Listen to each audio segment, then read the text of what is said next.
नाजरीन, कहते हैं चाय सिर्फ एक मशरूब नहीं बल्कि एहसास है। और आज हम आपको लिए चलते हैं दुल्लेवाला रोड पर नहर के किनारे, जहां जिंदगी कुछ और ही रंगों में बहती है। यहाँ वाक़े है वो मशहूर ढाबा जिसे सब जानते हैं, चाचा नाजू के होटल के नाम से।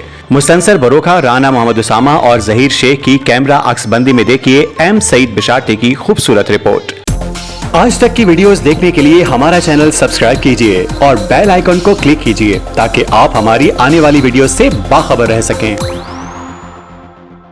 ये हैं चाचा नाजू, दुल्लेवाला रोड पर नहर के किनारे बैठे, जिनके हाथों में जैसे जादू है। एक तरफ चाय की भाप उड़ाती खुशबू दिल मोह लेती है और दूसरी तरफ चाचा नाजू साइकिल के पंक्चर भी लगाते हैं। लोग दूर दूर से इस होटल पर खिंचे चले आते हैं, कोई थकन उतारने, कोई दोस्तों के साथ गपशप लगाने और कोई बस चाचा नाजू की खास चाय पीने। ये होटल अब सिर्फ चाय का अड्डा नहीं, ये गाँव की महफिल है जहां हर बात ज़ेरे बहस आती है। कभी सियासत, कभी किसानों के मसाइल, कभी गांव की मोहब्बतें यहां कह कहे बिखरते हैं। कहानियां बनती हैं और चाचा नाजू की चाय में सब गम घुल जाते हैं।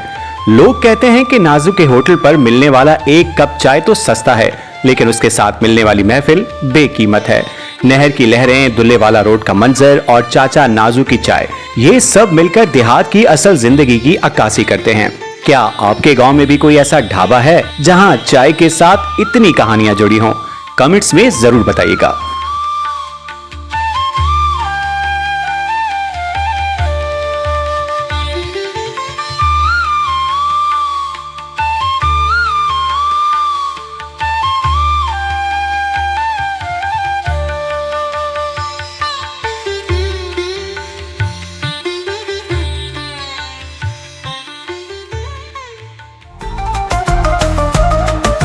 आज तक न्यूज, खबर सच के साथ।